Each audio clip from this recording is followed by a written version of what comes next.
All right. Okay, so it is 1:05, and at least when we're late, I should go with German precision, start exactly at 1:05 then. So it is today, it is my, sorry. Welcome to the interdisciplinary speaker series on the ethics of argumentation. Today it is both my professional and my personal pleasure to introduce Dr. Maggie O'Brien, who's a personal friend and a wonderful, great scholar, and who is working in the areas of feminist, legal, and political philosophy. She's a professor at York University, and she is specializing right now in working on the concept of standing, and she understands standing as the right to perform certain speech acts, which, you know, argumentation scholars should be highly interested in. If you have the right to perform certain speech acts sometimes and sometimes not, that's important for our argumentation goals. And today she's going to tell us about a trilemma about standing. Take it away, Maggie. Yes, thank you, Kat. Thanks for inviting me on, and Andrew as well. But a special thanks to Kat, as my Kat and I did our PhDs together a few moons ago, so it's nice to each be able to host each other for certain things. Anyway, so as Kat said, one of my projects right now is thinking about standing, this idea that you have to have standing to be able to criticize or blame or forgive. And part of my project is thinking about the norms that are taken to govern standing. So I've written some stuff about that, about the hypocrisy norm, and about the norm that I call the easy for you to say norm. But this paper is sort of about the concept of standing itself. And the paper has two parts, a sort of like moral part, which is to say, what are the moral goods that people think that we get from having this concept of standing? And do we actually get those moral goods? That's not the focus of this presentation, but if anyone wants to chat about that, I'm happy to. And then the second part of this sort of thinking about the concept itself project is trying to do, like, I sort of put it like the metaphysics of standing, like what is it, this thing that standing could or might be? Because I think a lot of the literature just takes it for granted that it's obvious that we have this thing, but actually I try to say that it's not obvious that we have this thing. Putting my cards on the table, I am skeptical both about the value of standing and about whether there is a sort of concept of standing that matches all the ways we use it in the real world. So I take it that people like Daniela Dover and McAllister Bell are also skeptical, at least about the value of standing, whereas people like Patrick Todd or Kyle Fritz, I mean, Patrick puts it at one point, says that standing is like the bedrock of our moral foundation, which I think is wrong. Okay. Oh no, Kat, it won't let me change slides. Okay, it will. Okay, so the plan for today is ultimately to get to this trilemma that I'm trying to motivate, which is basically trying to force the thought that we can't have a concept that does all of the work that the moral thought and talk suggests that it might do, so that we have to greatly revise how we think about standing in the real world, and philosophers arguing about standing need to think more carefully, more specifically about what it is that they're up to. How we get there, hopefully, is the first part will just be thinking sort of very roughly about what standing is, how the literature sort of talks about it in broad strokes. And I think the most common view is to view it as a right or entitlement to perform certain speech acts. But some people also sort of talk in like a speech act theory kind of way, such that actually if you don't have standing, you fail to perform the given speech act, not just that you don't have the right to.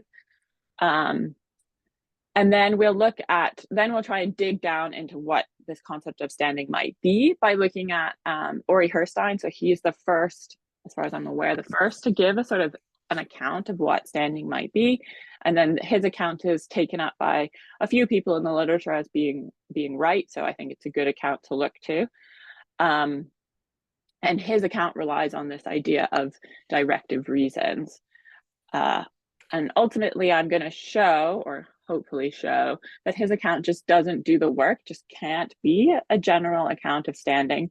And hopefully, in seeing why Ori or Herstein's account doesn't work, we start to see the sort of formation of the trilemma that philosophers and people in the real world need to pick which path of standing they want to take. So as I said, standing, and Kat said this as well, I think a nice way of thinking about it is sort of roughly whether the speaker is entitled or permitted to do the speaking. And what's really key is that standing is separate from questions about the merit or correctness of what's being said. So standardly in the literature, if the thought goes, if you're thinking about blaming someone, there's sort of two questions you need to ask about whether or not that blame, it would be appropriate for you to blame. The first question is, are they blameworthy? That seems like a good place to start. And the second question is to ask if you have standing to blame them, and sort of only if you get a double yes, is it appropriate for you to blame them? So people ask this at the interpersonal level, like between persons, and also some legal philosophers like Tadros, Duff, and Fritz have taken up this sort of analysis to think about the state standing to hold criminals responsible. So the next sort of thing is to give some cases, which I take to be sort of fairly everyday, to give life to this idea about standing. To sort of see how it's reflected in our moral thought and talk. So the case one, and I'll refer back to these cases throughout the paper, but they're pretty memorable, I hope, or easy enough anyway. So case one is of busybody Fraser. So Fraser's on a train and he overhears a couple arguing about whose turn it is to unload the dishwasher. This is modeled after Fraser Crane, so maybe that makes it more memorable. But so Fraser interjects into this couple's conversation that it seems pretty clear to me that it's Vivian's turn, given her previous lack of contribution. So basically, she's not contributing her fair share to the household chores, so therefore it's her turn. So the thought is that Vivian seems entitled to reply to Fraser, who asked you, mind your own business. And if we were to give a sort of analysis of this case, we would say Vivian is pointing out that Fraser doesn't have standing. And the reason he doesn't have standing is because it's none of his business. So he falls afoul of what's often called the business condition of standing. So then we have case two, hypocrite. So we have hypocrite Jo, as I call her. Hillary and Jo are both computer coders or computer engineers at a tech company. Now, Jo is normally the one who's really tardy with her emails. She constantly forgets to reply or takes ages to reply. And then one week, it's actually in this case, it's Hillary who, doesn't reply to her emails on time, perhaps even forgets to reply. Jo comes to Hillary's office and says, Hillary, come on, didn't you see all my emails to you? You have to do those codes. You need to stay on top of your work. Again, here the thought seems to be that Hillary is entitled to reply, I can't believe you're, with the emphasis on your, complaining about, my work. You never do anything on time. You're such a hypocrite. So again, just like in the previous case, Hillary seems to be saying, Jo, you don't have the standing, and the reason you don't have standing is because you're a hypocrite. So Jo follows afoul of the non-hypocrisy norm on standing. There are a few other norms, but. So as I said, both cases, the intervener seems to lack standing, and the target of their intervention seems entitled to be able to reject or deflect their criticism. So classic characters who most of the literature think don't have standing are the hypocrite, the busybody, and the co-defendant. So the co-defendant is like if you rob a bank with someone, so easy way of thinking about it, they can't criticize you for robbing the same very bank that you yourself robbed. And so much of the literature on standing is focused on explaining why it is that these folks don't have standing, like what they've done wrong, such that they lose this thing of standing. So, for example, Wallace and a couple others give a sort of equality type based argument for the hypocrite. So the thought is something like the hypocrite, in virtue of their hypocrisy, and that's important, denies the equal standing of persons, but commitment to equality is necessary for any appropriate engagement in moral assessment. Therefore, the hypocrite does not have standing. So I have things to say about these sorts of analyses, but that's not my focus here today. Today, I'm just taking for granted the fact that some characters like the hypocrite or the busybody or whomever don't have standing, and trying to figure out what it is exactly that they don't have. Yes, so what is it to lack standing? Or as Herstein puts it, what's the normative landscape of when someone without standing intervenes or criticizes? So this takes us to Herstein's account. And just before we move to it, I'll just emphasize that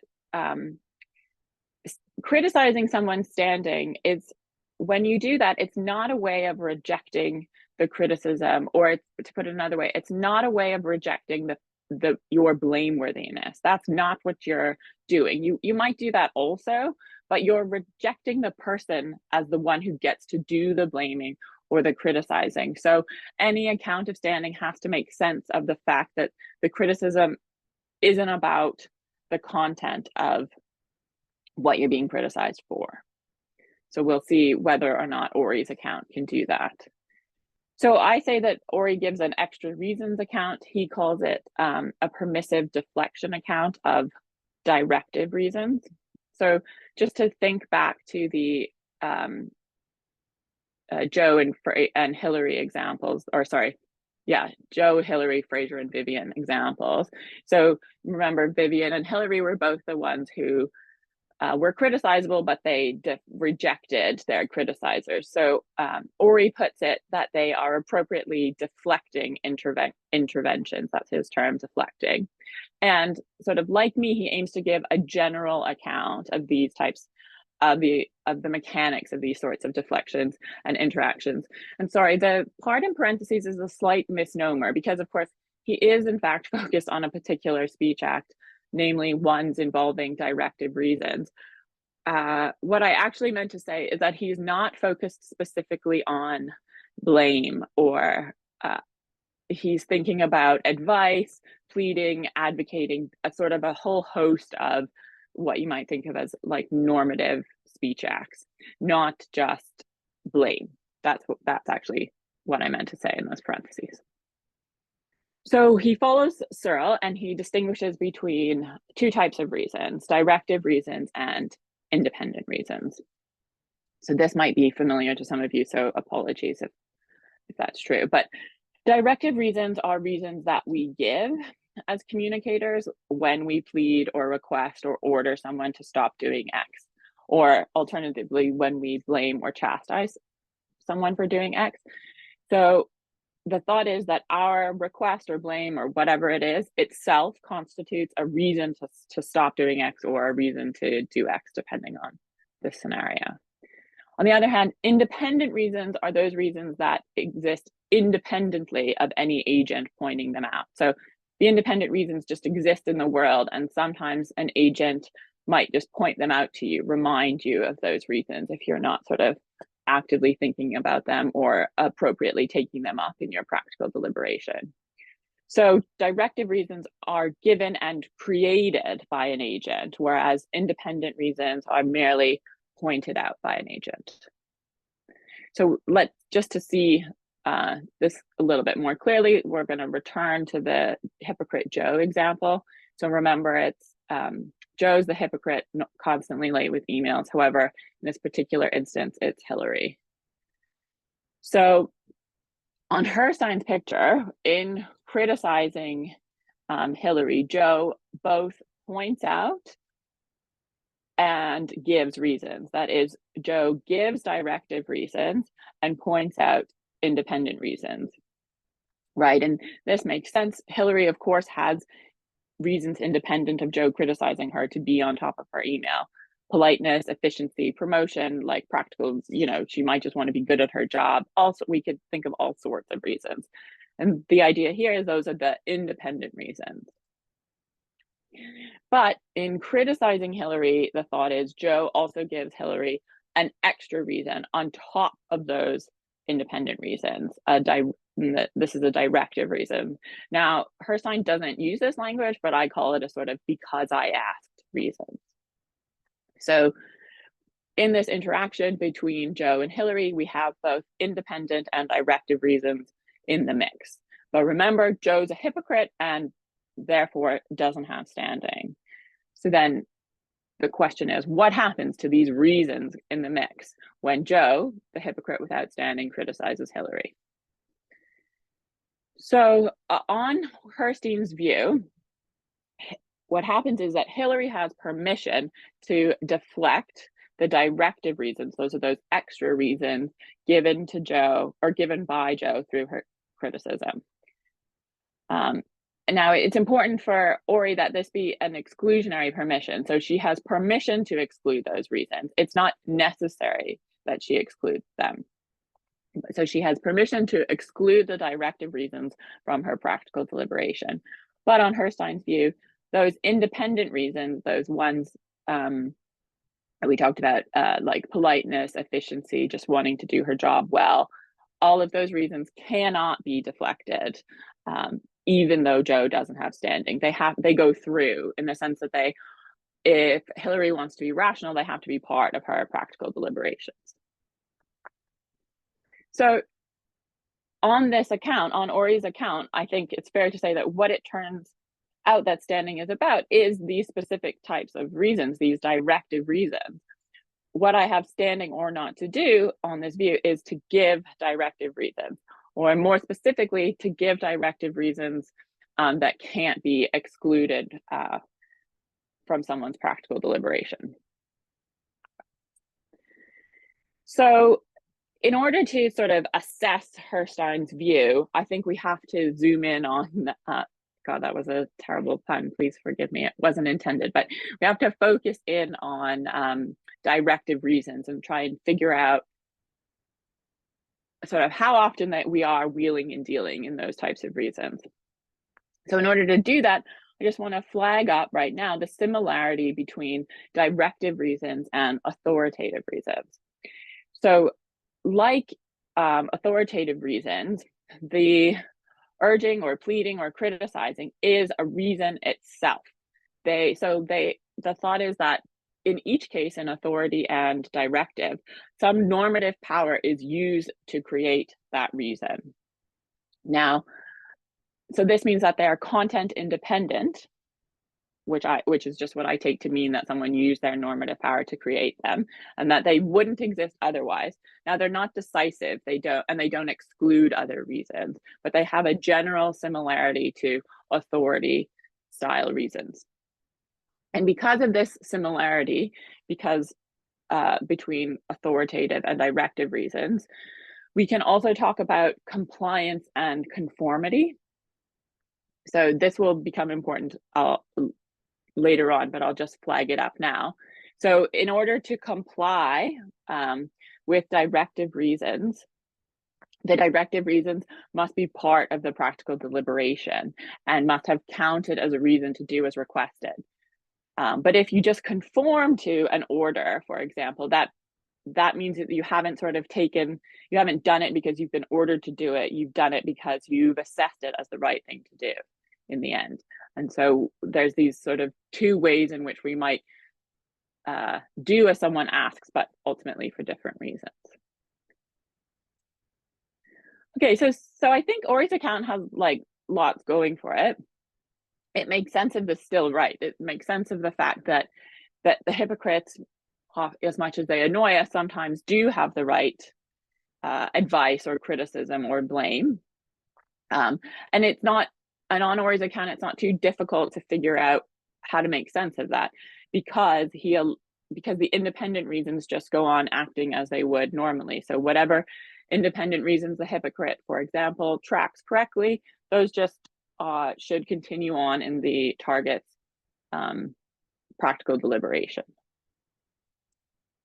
And it also captures some of our, I think, everyday intuitions, the idea that the hypocrite's just ability to tell us what to do is somehow impinged or circumscribed.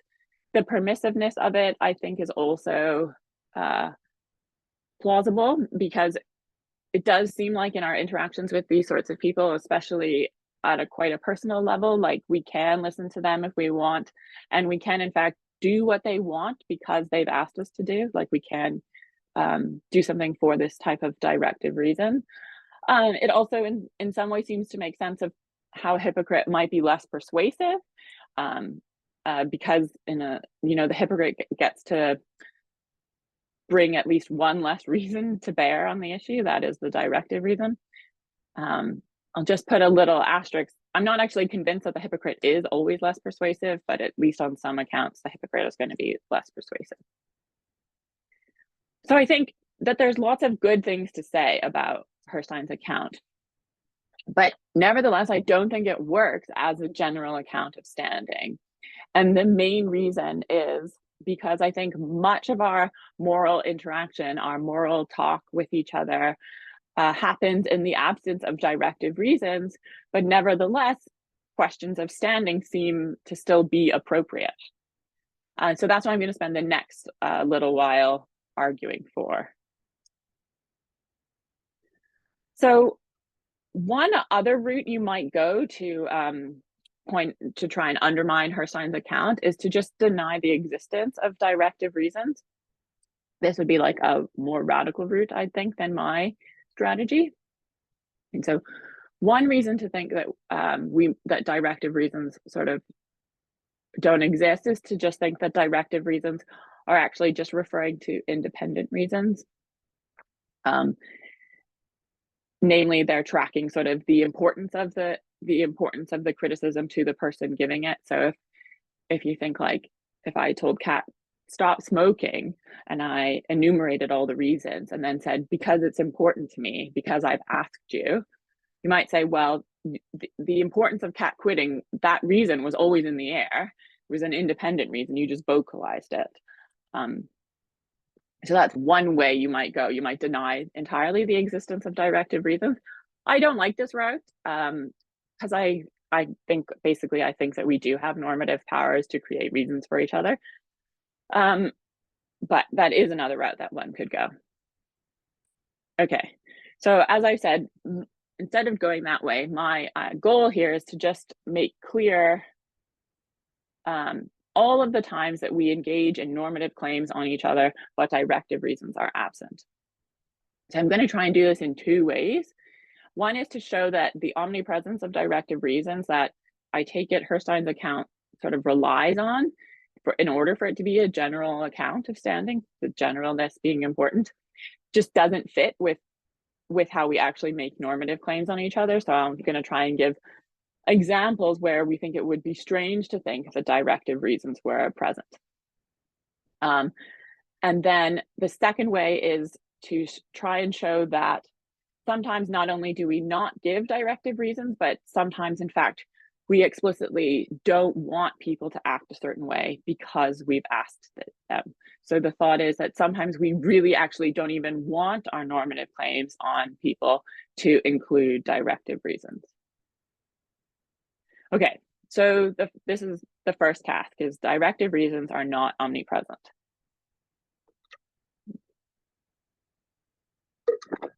Okay, so here, consider this scene of a father and son. So the basic idea is that the father is trying to convince the son to clean his room, or ask him to clean his room. And so the father is giving the son all of these reasons. They're supposed to be, sort of broadly speaking, independent reasons. But the son, in a classic son-child way, has answers to all of these reasons. You can read them for yourself there. And then at the end, the father, instead of trying to give another independent reason, gives a authoritative or directive reason, basically says, clean your room because I said so. I'm just going to move to the next scene. Now we have a scene between friends, and they're arguing about the same thing. The one friend is trying to get the other friend to clean their room. And the friend is again offering independent reasons, very similar independent reasons to the reasons that the father gave. And again, this friend has a reason, or has an answer for all of the reasons. And then, but at the end of the conversation, the friend just gives up, stops trying to convince the friend that they ought to clean their room. So what's important to notice is that there's no attempt to offer a directive reason in this case of friends and a messy room. Now imagine friends and smoking. So in this case, there's one friend who smokes and one friend who's trying to get the other friend to stop smoking. And again, the friend who's trying to convince the one to stop smoking is giving and pointing out the independent reasons that apply, but the smoking friend has an answer for all of these reasons. And then at the end, though, here, the friend does give a directive reason. That's what I've tried to put into dialogue here. The friend sort of asks them to do it because they've asked, gives them this extra directive reason. Okay, so what I'm hoping we've seen from these three scenes is that when the father seems to, nothing seems strange about the father giving a because I asked reason, or even a because I said so reason in the case of a messy room. But it does seem strange between two friends just arguing over something mundane, as something about a messy room. It just seems like if the friend said, because I've asked you to, that would be sort of strange. And the friend might ask, so what? Like, what, why do I care whether you've asked me to? Or they might ask, why is it so important to you? These sorts of questions. It doesn't seem to fit into that interaction. So the thought here is that, well, and then when we look to the third scene, the distinction between the smoking scene and the messy room scene is supposed to be, some of you might not agree with this, but it's supposed to sort of be like the smoking scene has higher stakes, it's more important. And so in scene 3, which is the smoking scene, it doesn't seem so out of place for the friend to offer, or create rather, a directive content independent reason. So the thought is that sometimes our friends can offer us these directive reasons, can create these directive reasons, but it isn't a matter of course. That's not how we just interact with each other in a normal basis. It sort of takes a special case. How I put it is like that you have these directive reasons in your back pocket and you sort of wield them when the stakes are high enough, when it seems appropriate to do it. If they needed to clean their room because doing so would avoid some great harm, that would all make sense. But just as it is, just over a messy room, it just seems like a strange place to find this sort of directive reasons. So I think directive reasons are actually most at home in these sorts of authoritative style relationships, like parent-child, teacher-student, patient-physician, and that they are special cases in egalitarian interpersonal relationships. And the special case is supposed to be like when the stakes are higher, when we really want the person to do it because we're asking them to do it. And given that directive reasons seem to draw their weight from the type of relationship that you find yourself in, like, so the intervener and the target, it seems like strangers are not able, in the normal course of things, to offer directive reasons. So I hope that has convinced you that directive reasons are just not as everyday as Herstein needs them to be in order for him to have given us a general account of standing. Now, the second task is to highlight what I call this type of normative claim, that I call a not because I've asked claim, which is where I'm trying to emphasize the importance of these types of claims in our moral dialogue and sort of show how this throws up trouble for Herstein. So I can imagine that it's plausible that when we engage in moral dialogue with each other, that sometimes we mean to offer these for me claims. Sometimes we want people to do things both for the independent reasons offered, or perhaps, but and also for me because I've asked, because I've pleaded. But I think just as important, we sometimes want people to do things just for the independent reasons, not, and we don't offer them directive reasons, and we really don't want them to do it because we've asked them to. So consider the view and criticism, stop cutting funding to public schools. And by public, I mean free schools. So imagine that a child asks their politician parent to stop cutting funding to school. And you can imagine that child saying to her mother, don't do this because I've asked you, but do it because it's the right thing to do. And I think when we make these types of claims, it's what we want is for the person to internalize the independent reasons that apply to the situation and be motivated to act on those reasons rather than a because I said so style reason. I think a very clear case of this is apologies. We don't want apologies that come as a response to orders. There seems something insincere or even infelicitous about those types of apologies. I've given this paper at another venue, and one of the audience members came up to me after and said, you know, I really agree with what you said about apologies. And she told this story of her daughter and her babysitter. So they came home from a night out or whatever. And the babysitter said, oh, you know, your daughter wouldn't go to bed. She was rude or some trivial wrongdoing. And the babysitter said to the mom, you know, I really think your daughter should apologize to me. And so the mom capitulated and said, you know, Sally or whatever, I think you should apologize to babysitter.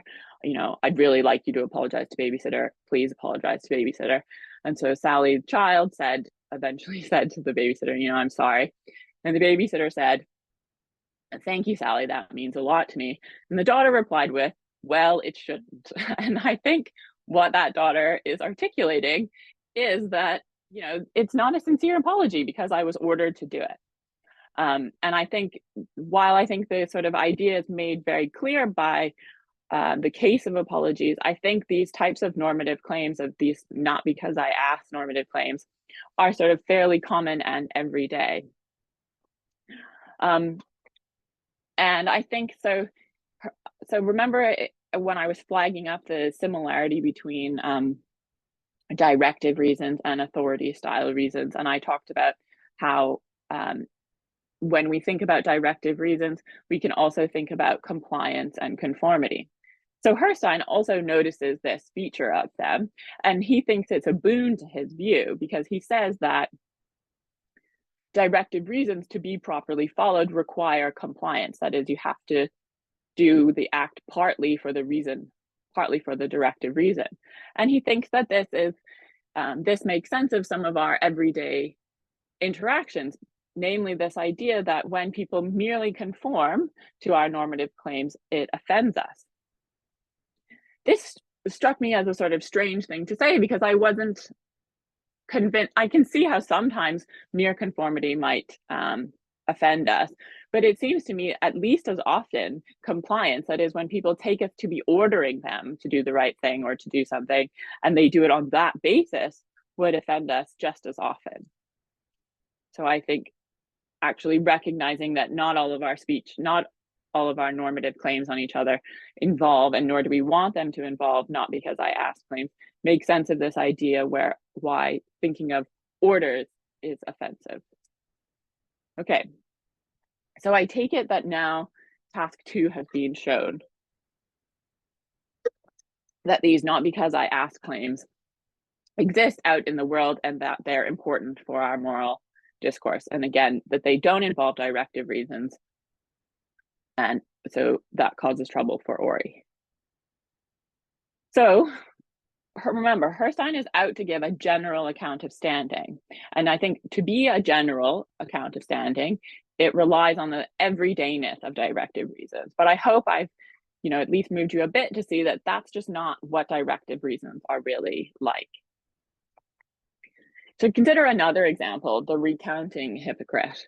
This is a slight variation on hypocritical Joe. So remember, Joe's the hypocrite.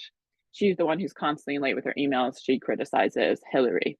And in this recounting example, instead of going to Hillary and criticizing her directly, Joe comes home and complains to her roommate. You can imagine the roommate saying basically the same thing that Hillary said, which is something like, you're such a hypocrite. I can't believe you're criticizing Hillary on her emails. You do it all the time. And even though there's sort of no direct intervention, there's no attempt to intervene on Hillary's reasoning in this case, the roommate still seems to be able to voice that same type of criticism that Hillary did. But because there's no directive reasons in play, doesn't seem like Herstein can say anything about it, because the roommate isn't trying to offer, or rather, sorry, Joe isn't trying to offer any directive reasons, and so presumably doesn't need standing to engage in this recounting type of hypocritical criticism. So what I've been trying to do is sort of build up a data set of these types of normative assessment and normative communication where directive reasons are absent, but it still seems like there could be cases of hypocrisy and busybodies and so on, where we're inclined to think that questions of standing are appropriate. And what I want to suggest is that this means that in all of those cases, if you're convinced that they don't involve directive reasons, that Herstein's account just can't capture them, can't say anything about them. So that's, I think, good reason to reject Herstein's account as a general one of standing. Now, Herstein has a sort of fairly obvious reply, which is to say that standing is just about directive reasons. So Maggie, he might say, as many examples as you can come up with that don't involve directive reasons, or the not because I asked claims and so on, these recounting claims, that's fine. They don't involve directive reasons. They're not about standing. Standing questions are inappropriate. That would be his reply. But I just want to emphasize that this is a pretty big concession, because all of these cases seem like the idea is that all of these cases are ones where our intuition is that questioning each other's standing is appropriate in those instances. But on Herstein's view, if it is just about directive reasons and directive reasons are absent, then we are misguided in questioning each other's standing. So lots of cases are going to turn out to be ones where it's inappropriate for us to question each other's standing. This seems like a pretty big flaw in Herstein's supposed general account of what standing is. Okay, so hopefully you can sort of maybe get a hint of what this trilemma about standing looks like. As I said, I've been trying to build up this data set that capture the different ways we engage in moral communication. And the thought is that in all of these types of moral communication, at least in the everyday, questions of standing can come up. So presumably our account of standing needs to fit with our varied communication, needs to somehow explain and capture the data set that I've tried to build up. Now, Herstein, he focused on directive speech acts. That is, speech acts involving directive reasons. And rather than narrowing in on just blame or advice or criticism. But we saw that even though it was a virtue of his view to go beyond blame, by nevertheless narrowing in on directive reasons, it still came up short. So another alternative might be to narrow in on blame and say that speech acts are just about blaming acts. But I think it should be clear what my response is going to be, which is that not all or even most of our communication involves blaming. For example, neither Hillary or Fraser, neither Joe or Fraser seem to be engaging in blame. They were criticizing, sure, but they weren't blaming. And so so this this strategy of just focusing in on something is going to sort of lead to the same problem, namely lots of our moral communication doesn't involve blame, but it still seems like our everyday thought and talk suggests that questioning each other's standing is appropriate. So that takes us to the first horn of the trilemma, which is to make standing about something very specific. Directive reasons, blame, what have you. But by making standing about something specific, we have to accept that that all of the cases where that something specific isn't happening, we're wrong to question each other's standing. So even if we go this horn, I take it as a victory on my end, because ultimately what I'm about is trying to have less sort of standing criticisms going on in the real world. So still, Maggie is going well for this horn. Now, a second way we might explain this data set is to suggest that our concept of standing is empty. So we thought we were talking about something meaningful and useful across a variety of contexts, but when we really try and dig into what it could be that could cover all of those contexts, we see that we come up shorthanded. There's just no concept of moral standing that could capture all of the ways we use it in the everyday world. So we've just gone wrong. It's an empty concept. Again, I hope it's clear that even if we go this route, it still works for me, because standing is just wrong-headed through and through. Okay, now the third concept, the third horn is to say that standing is not one thing, but something different across each case. So there might be a concept of standing to blame, standing to intervene, standing to complain. And so in this instance, standing would be something like a family resemblance concept. But if this is the route that we go, then we need to be attentive to the ways that each of these different acts are distinct from each other, and why we might have different norms that govern each of those different concepts, like standing to blame or standing to forgive. Now, this actually might be the least radical route for us to go, because in the literature, we sort of already take this route when we think about the difference between standing to forgive and standing to blame. Nobody in the literature seems to think that once we have persuasive arguments about who has standing to forgive, that shows us who has standing to blame. I think we need separate discussion and arguments about standing to blame. So I'm suggesting that people actually become, this route is suggesting, I should say, that people need to become more fine-grained than that and notice that blame is distinct from criticism. You might think, for example, blame involves some type of sanction. And that complaining seems to be distinct from even just criticism. So we need to be careful in ways that I think the literature hasn't been, about how these things are different and what different norms might govern them. So I would still take this route as a win. So hopefully you're convinced, or at least moved on the way, to see that it's actually that being precise about what standing is very difficult, especially if one is trying to take into account and sort of match our concept with our thought and talk. I think the literature really takes for granted and uses a lot of intuition pumping, I would say, to motivate this idea that we're so confident that we have this concept of standing. But what I'm trying to do is sort of undermine our confidence in that very concept. So I just want to end with some of my, sorry, Kat, is it okay? Is it okay if I keep going? Yeah, okay. I just want to end with some final thoughts, and this actually bleeds into another paper I'm working on, which is, you might think that I've got to confront our everyday thought and talk about standing. This idea that our intuitions do seem quite strong that we have this concept. And the literature seems to defend this intuition by thinking that we have an interest in not being criticized or blamed. And so we have this concept of standing to act as a gatekeeper that protects us from criticism and blame by just limiting who can do it. And I just think that this is a big mistake. It's not, we don't have an interest in not being criticized or blamed.